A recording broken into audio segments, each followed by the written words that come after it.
Welcome to Learners Academy. Keyboard हम सभी ने यूज़ किया है, लेकिन क्या आपने उसके ऊपर दी हुई फंक्शन कीज़ को भी यूज़ करके देखा है? 90% लोग कीबोर्ड को टाइपिंग या फिर गेमिंग पर्पस के लिए यूज़ करते हैं, लेकिन जो फंक्शन कीज़ हमें दी गई हैं F1 से लेकर F12 जो कि हमारे कीबोर्ड के टॉप की रो में मिलती हैं, उनके बारे में बहुत कम लोगों को पता है। आज के इस ट्यूटोरियल में हम डिस्कस करेंगे इन्हीं कीज़ के बारे में। ये कीज़ कैसे फंक्शन करती हैं डिपेंड करता है कि आपके पास कौन सा ऑपरेटिंग सिस्टम है और आप किस एप्लीकेशन के ऊपर इनको अप्लाई कर रहे हैं। तो मैं डिफरेंट एप्लीकेशंस के साथ इन कीज़ को यूज़ करना बताऊंगी। तो चलिए वीडियो को शुरू करते हैं। ये वीडियो एक कंप्यूटर बैकग्राउंड के पर्सन के लिए या फिर कोई लेमैन है जो कंप्यूटर सीखना चाहता है उसके लिए बहुत इंपॉर्टेंट है, क्योंकि इन कीज़ को यूज़ करके आप अपनी एफिशिएंसी और टाइम को सेव कर सकते हैं। तो चलिए वीडियो स्टार्ट करते हैं।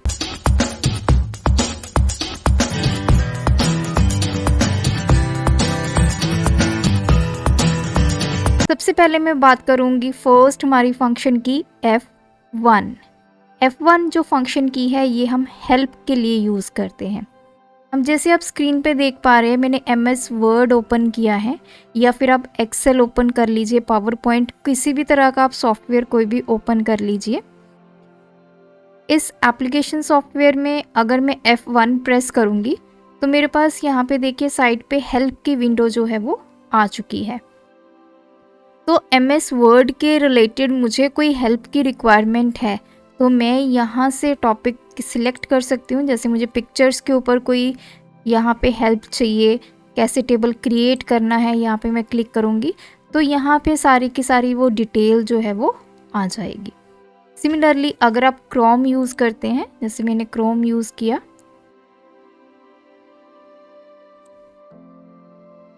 तो यहाँ पे अगर मैं F1 प्रेस करूँगी तो देखिए एक गूगल क्रोम हेल्प जो है वो आ चुका है। तो यहाँ पे लिखा है how can we help you. यहाँ पे आपको अपनी प्रॉब्लम लिखनी है और उसके रिस्पेक्टिव जो भी आंसर्स होंगे वो यहाँ पे आ जाएंगे। तो इस तरह से आप F1 की को यूज़ कर सकते हैं। बढ़ते हैं नेक्स्ट की तरफ, दैट इज़ F2। F2 जो की है आपके दो पर्पज़ के लिए आप यूज़ कर सकते हो।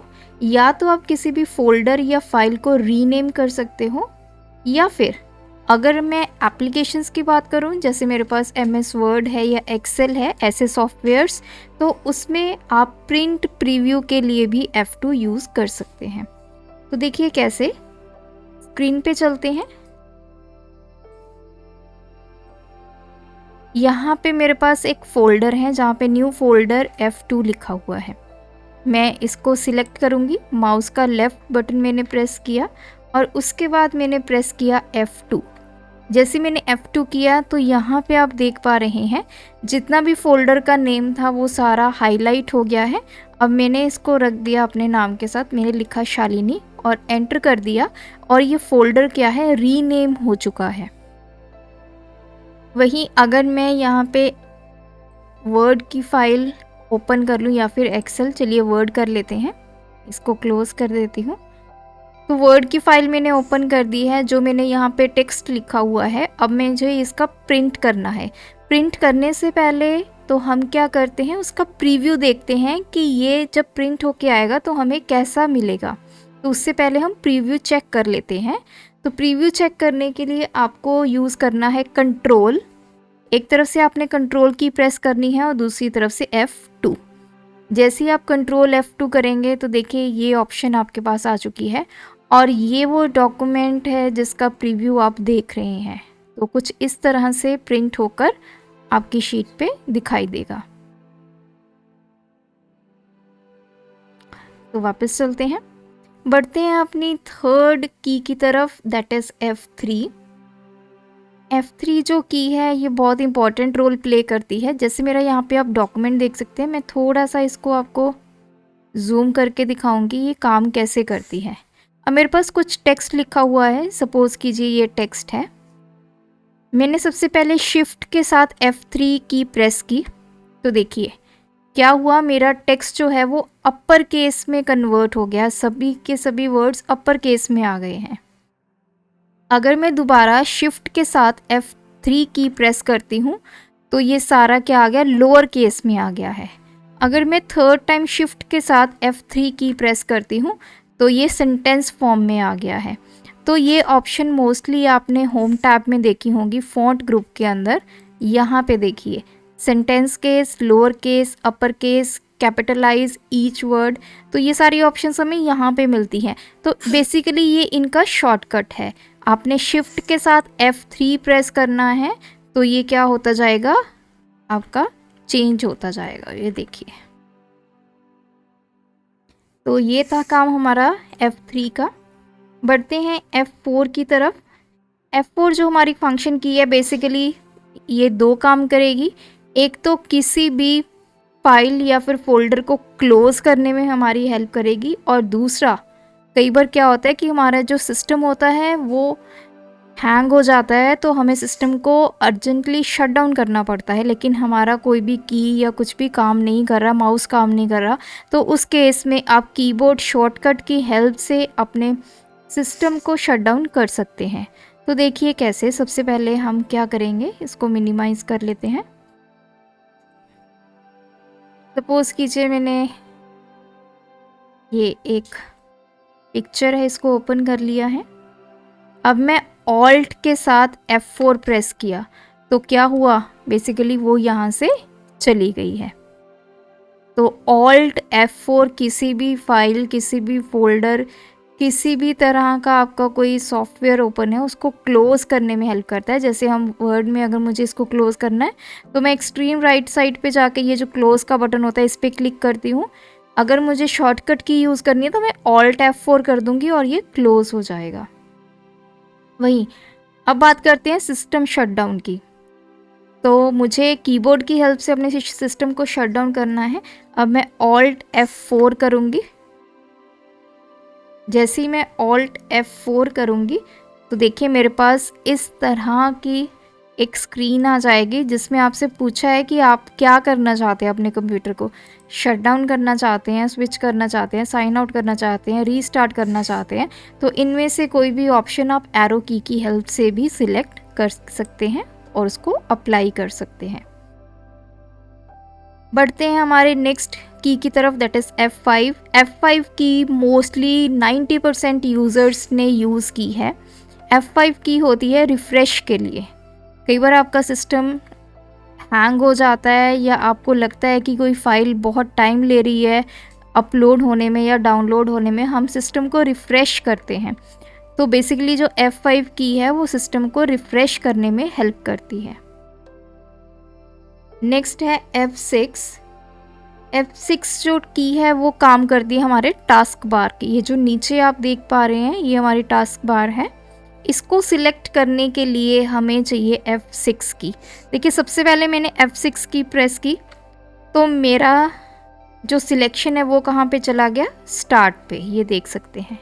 दोबारा से F6 किया तो ये सर्च मेरा हाईलाइट हो गया है। तीसरी बार मैं F6 करूँगी तो देखिए इस तरह से जितने भी आपके टास्क बार में जो कुछ भी आपने रखा हुआ है, जितने भी सॉफ्टवेयर्स आपने यहाँ पे रखे हैं, या फिर ये देखिए इस तरह से मैं मूव कर रही हूँ वन बाय वन अपने टास्क बार में। तो ये काम होता है हमारे F6 की का। बढ़ते हैं नेक्स्ट की तरफ, दैट इज़ F7। F7 की जो है जिन्होंने वर्ड यूज़ किया बहुत अच्छे से उनको पता है। F7 की हेल्प से हम स्पेलिंग एंड ग्रामर चेक कर सकते हैं। मोस्टली आपने देखा होगा जब भी आप वर्ड का डॉक्यूमेंट टाइप करते हैं तो या तो आपके पास रेड कलर की लाइन आती है या ग्रीन कलर की लाइन आती है। ग्रीन लाइन रिप्रेजेंट करती है आपकी ग्रामेटिकल एरर और रेड लाइन रिप्रेजेंट करता है आपका स्पेलिंग मिस्टेक। इस तरह की जब भी कोई लाइंस आपके वर्ड के नीचे आती हैं तो आप क्या कर सकते हैं, F7 प्रेस कीजिए। तो देखिए यहाँ पे आपके पास एक इस तरह का एडिटर आ जाएगा कि आप क्या करना चाहते हैं। जैसे अभी मेरा ये स्कोर 100% दिखा रहा है क्योंकि मेरे डॉक्यूमेंट में कोई भी यहाँ पे स्पेलिंग मिस्टेक नहीं है। तो ये देखिए जैसे मैंने ये वर्ड गलत लिख दिया तो ये स्पेलिंग मिस्टेक है। तो मैं इस पर राइट क्लिक करके भी स्पेलिंग एंड ग्रामर पे जा सकती हूँ, यहाँ से देखिए, या फिर यहाँ पे मुझे दिखा रहा है ये स्पेलिंग। तो इसने मुझे बताया कि ये जो आपने लिखा है MATCH, उसकी जगह क्या आना चाहिए, MATCH। तो आपकी जो गलती है वो भी बताएगा और उसको आपने करेक्ट करके क्या लिखना है वो भी ये मेंशन करेगा। तो स्पेलिंग एंड ग्रामर हमारे वर्ड का बहुत ही एक्सीलेंट टूल है, जिसकी हेल्प से आप कोई भी डॉक्यूमेंटेशन में एरर फ्री जो डॉक्यूमेंटेशन है वो कर सकते हैं। ना ही आपका कोई स्पेलिंग मिस्टेक उसमें रहेगी, ना ही ग्रामेटिकली उसमें कोई भी एरर होगा। तो इस तरह से आप F7 की को अप्लाई कर सकते हैं। बढ़ते हैं नेक्स्ट F8 के में। तो उसके लिए हमें चाहिए एक्सेल। तो मैं एक्सेल ओपन कर लेती हूँ। एक्सेल में देखिए मैंने कुछ यहाँ पे डेटा लिखा है। तो मोस्टली हम क्या करते हैं, या तो टैब की हेल्प से अपने सेल्स में मूव करते हैं या फिर एरो कीज़ की हेल्प से आप अपने सेल में मूव करते हैं। अब देखिए सपोज़ कीजिए मुझे अपना जो डेटा है वो सिलेक्ट करना है। सिलेक्शन मुझे कहाँ से चाहिए, नेम से। स्टूडेंट के नेम सिलेक्ट हो, उनके मैथ और साइंस में जो मार्क्स हैं वो सिलेक्ट करने हैं। तो अगर मैं यहाँ पे सिर्फ मुझे कीबोर्ड का ही यूज़ करना है तो एरो की से तो मेरा जो सिलेक्शन है वो आगे आगे बढ़ता जाएगा। तो मैं सेल्स को सिलेक्ट कैसे करूँगी, सबसे पहले मुझे अपने सेल को करना होगा लॉक। जो सेल है वो लॉक होगा F8 की हेल्प से। मैंने F8 की प्रेस कर दी है। अब मैं एरो की प्रेस कर रही हूँ। तो देखिए जिस तरफ मैं अपनी एरो की लेके जा रही हूँ वो डेटा मेरा जो है वो सिलेक्ट हो रहा है। देखो सिलेक्ट हो गया। मैंने Ctrl+C किया, जहाँ भी मुझे पेस्ट करना है मैंने यहाँ पे पेस्ट कर दिया। सी तो F8 की हेल्प से आपका जो सेल है वो फ्रीज हो जाता है और वहाँ से आप एरो कीज़ की हेल्प से आगे आगे सिलेक्शन कर सकते हैं। तो ये तो कंसेप्ट था F8 का। अब हमारा नेक्स्ट जो कंसेप्ट है वो है F9 की का। अब F9 की क्या करेगी, बेसिकली देखिए अब मेरे पास कुछ यहाँ पे मैं नंबर्स लिख देती हूँ। तो यहाँ पे मैं नंबर्स लिख रही हूँ।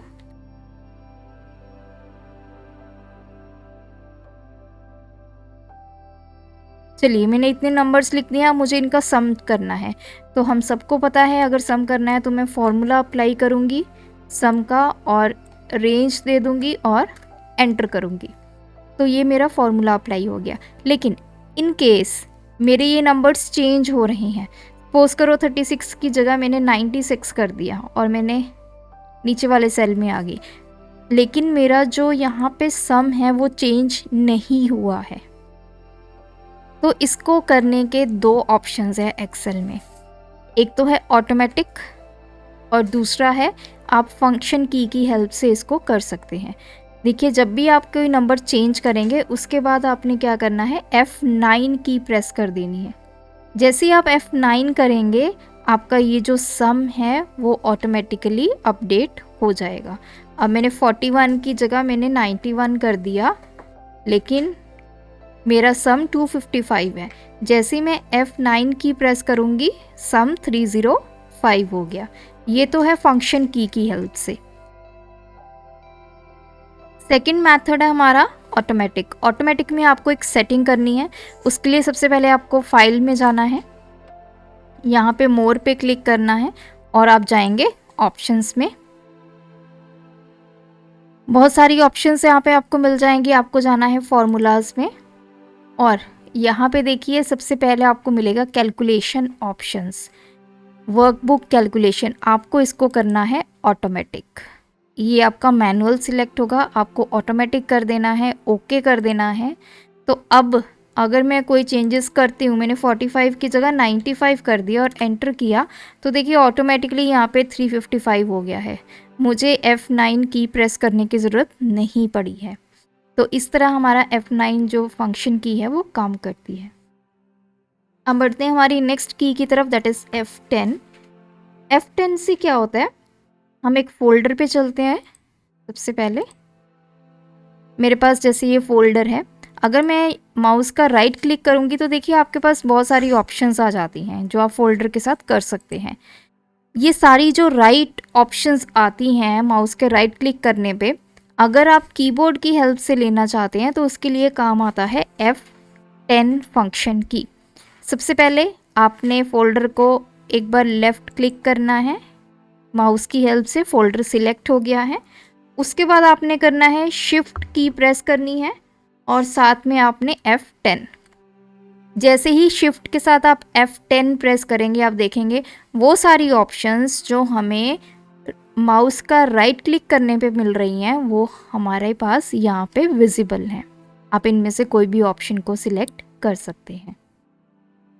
तो इस तरह हमारा काम करता है F10।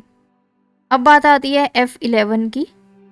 F11 बेसिकली हमारा, अगर हमारे पास कोई विंडो छोटी है उसको मैक्सिमाइज़ करना है, फुल स्क्रीन पे करना है, तो उसके लिए हम F11 का काम करते हैं। उसको एग्ज़िट करवाना है फिर से तो F11 दोबारा आप प्रेस कर दीजिए, वो आपकी विंडो जो है वो छोटी हो जाएगी। कोई भी आप एप्लीकेशन यूज़ कर रहे हैं, कोई भी सॉफ्टवेयर यूज़ कर रहे हैं, अगर आप उसको फुल मोड में देखना चाहते हैं तो आप F11 प्रेस करेंगे। दोबारा से उसको मिनिमाइज मोड में करने के लिए F11 दोबारा प्रेस करेंगे। अब आ गई हमारी लास्ट की F12। F12 बेसिकली काम करती है डॉक्यूमेंट्स को सेव करने में। जी हाँ, मोस्टली आपने जब भी यहाँ पे वर्ड में कुछ लिखा होगा, आप कैसे सेव करते हैं? आप फाइल में जाते हैं, यहाँ पे आपको सेव या सेव एज़ की ऑप्शन मिलती है, वहाँ से उसको सेव कर लेते हैं। लेकिन अगर आप कीबोर्ड की हेल्प से इसको सेव करना चाहते हैं तो उसके लिए आपने क्या करना है, F12 पे क्लिक करना है। तो ये आपको सेव एज़ की विंडो जो है वो दिखाई देगी और यहाँ पे आप अपने डॉक्यूमेंट को किसी भी तरह सेव करवा सकते हैं। आपने लोकेशन बतानी है, आपने फ़ाइल का नेम बताना है, उसकी सेव टाइप बतानी है, किस उसमें सेव करना है और उसको सेव कर देना है।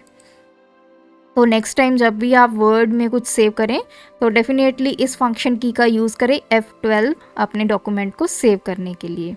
तो ये थी हमारी फंक्शन कीज़ जिनको मैंने अलग अलग एप्लीकेशंस के थ्रू बताया कैसे काम करती हैं। अगर आप इन फंक्शन कीज़ को बाकी कीज़ के साथ कंबाइन करते हैं, जैसे शिफ्ट के साथ, ऑल्ट के साथ, कंट्रोल के साथ, तो इनकी जो फंक्शनैलिटी है ये और बढ़ जाती है। ये मैं आपको नेक्स्ट आने वाली वीडियोस में बताऊंगी कि शिफ्ट के साथ अगर आप इनको यूज़ करेंगे तो ये कैसे काम करेंगी। तब तक के लिए अगर ये वीडियो आपके लिए यूज़फुल रही हो तो इस वीडियो को शेयर ज़रूर कीजिए। वीडियो को देखने के लिए आपका बहुत बहुत धन्यवाद। अगर ये आपको वीडियो और कंसेप्ट अच्छा लगा तो चैनल को सब्सक्राइब कर लीजिए, वीडियोस को लाइक कर दीजिए और शेयर कर दीजिए।